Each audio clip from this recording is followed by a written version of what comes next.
Yo tout le monde, il se fin de ça pour une vidéo, donc ce coup-ci ça sera la vidéo pour parler de l'enculage de la casse Xelor par la mage 2.30 qui va arriver. Donc qu'est-ce qui va changer sur le Xelor? Ben tout simplement la synchro. La synchro. Le sort fin des temps de l'invocation ne peut plus être déclenché par le sort rembobinage. Le téléfrag s'effectue tout de même correctement. L'invocation ne peut désormais être améliorée par les téléfrags qu'une fois par tour de jeu. Donc qu'est-ce que ça va signifier? Enfin, qu'est-ce que ça va signifier? Pardon. Qu'est-ce que cela signifie? Ben, ça signifie que la synchro pour la boost au maximum, on va avoir besoin de 8 tours. Donc c'est déjà casse-couille. 8 tours c'est énormissime. Et ensuite, pour la déclencher, on pourra plus utiliser le Rambo. Donc si on arrive à la tenir en vie 8 tours, sachant qu'elle vire 1 PA par tour de jeu. Vous voyez, là je suis à 10 PA de base parce qu'il y a la synchro sur le terrain qui m'enlève tout simplement 1 PA. Ensuite, on peut plus le faire avec le combo Rambo pour la faire péter. Donc on pourra déclencher la faire péter que par téléfrag. Admettons la synchro elle est ici, donc j'ai juste à TF sur le putsch, ça fait péter. Vous voyez, c'est. Enfin, j'ai mis clic d'une case. Ah non, c'est bon. Donc voilà, c'est assez relou, donc c'est très facile à contrer. Le Xelor pourra juste roxer au rayon obscur, ce qui est quand même bon, un sort puissant, mais bon, la synchro c'était vraiment ce qui rendait le Xelor redoutable. Parce qu'en placeur, certes, le Xel place bien, etc. Je suis tout à fait d'accord. Mais beaucoup de classes peuvent placer aussi. Bon, certes moins que le Xelor, à part le sacré. Et la tourelle du steamer avec longue vue, tout ça, tout ça. C'était un bon placeur. Maintenant, le Xelor va littéralement changer de rôle, hein. Il ne pourra plus être le damage dealer comme maintenant, à part faire des gros combos rayons. Mais le rock sera prévisible en fait. On ne pourra plus sortir de la synchro pour faire des dommages inattendus à l'adversaire et créer de la surprise. C'est ça que je regrette du nerf Xelor sur ce 2.30 qui va arriver. Après, quand on a parlé avec ma ficha sur Sarah Miles, enfin Inglo, si vous le connaissez, Xelor qui a joué en Ghoul Terminator. Les hypothèses qu'on fait de là-dessus, c'est que la synchro va être boostée en vita, en résistance et ne retirera plus le malus PA. C'est ce que j'espère parce que là, vous voyez, comme j'ai déjà dit tout à l'heure, moins 1 PA, enfin c'est assez casse-couille. Sans ça, la synchro va servir à quoi? Franchement, 8 tours pour taper du 5500 sur du 0%, autant mettre des rayons obscurs à moins 1000 x 2 par tour, hein. Enfin, je sais pas.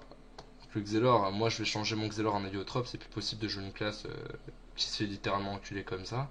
Surtout que en parallèle, vous voyez, l'héliotrope n'est pas du tout nerfé. Donc attendez, je le cherche.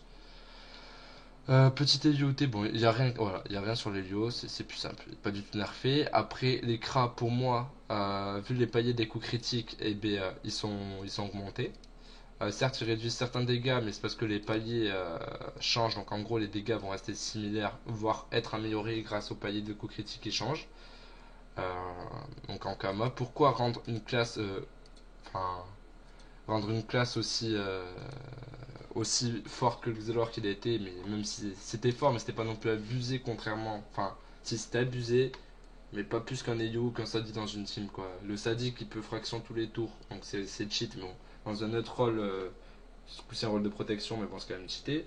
L'héliotrope combiné avec un Eka ou un Yup, enfin un gros dommage deal, ça mettait des grosses claques, c'était quasiment incontrable s'il y avait un Enu ou un Panda qui stabille le mec des portails. Donc pour moi, ouais, c'est cheaté, mais dans ce cas-là, faites un équilibre sur toutes les classes du jeu, quoi. Pourquoi rendre une classe bonne, ensuite la rendre beaucoup, beaucoup, beaucoup moins bonne? J'irai pas jusqu'à dire nul parce que le Xel peut quand même envoyer des grosses claques sans la synchro et peut retirer énormément de PA. Mais bon, la synchro, c'était quand même une arme. C'est comme si on enlevait la colère du Yup ou l'épée du destin à un Yup, quoi. L'épée du destin sur un Yup feu, enfin ça change tout. C'est comme si on enlevait les bonus de Rox d'un portail de l'héliotrope. C'est comme si on a enlevé la trêve du Feka. Enfin, pour moi, c'est. Ou la corrupte de l'Enu, ça revient au même. Donc, oui, on te l'enlève pas, elle est juste changée. Bah, elle est changée, mais c'est inutilisable. Le sort, si ça se passe comme je l'ai dit, c'est inutile, quoi. Autant virer la synchro et nous donner un autre sort, au pire des cas. Mais bon, la synchro, je pense qu'ils ont fait ça à l'arrache. Ils ont rendu la classe Xelor, qui était une des classes les moins jouées, très forte. Pour qu'il y ait beaucoup de Xel qui se créent grâce au changement de classe. Donc voilà, ça fait des sous-sous en Kama. Ensuite, ils vont la changer, ils vont la rendre nulle, entre guillemets. Donc du coup, les gens vont changer une autre classe qui va être cheat, qui va être EP, etc., etc. Ensuite, la classe qui a été EP, vu qu'il y a eu beaucoup de classes, enfin des gens qui ont cette classe, ils vont la rendre nulle. Donc les mecs vont réutiliser les changements de classe pour changer de classe. Et au final, moi je pense que c'est du marketing tout ça, hein. Vraiment, voyez, les sadistes étaient nuls avant, maintenant ils sont cheatés parce que voilà. Il y a eu combien de changements de classe? Combien de personnes ont utilisé changement de classe pour passer sadi? Ben, moi je pars du principe qu'Ankama fait du marketing. Je me demande même si les gens qui font les changements de sort, de classe, etc. jouent à Dofus. Je pense pas. Donc Ankama, vous êtes bien entreprise, il n'y a pas de souci. Beaucoup de changements de classe à prévoir, notamment moi-même le premier pigeon, je vais changer mon Z en Leio. Donc voilà, gros coup de gueule, RPZ Fansa, RPZ Excelor, Synchro, tu vas me manquer, I love you, le one shot de 3 adversaires T2, et puis à bientôt. Ciao ciao.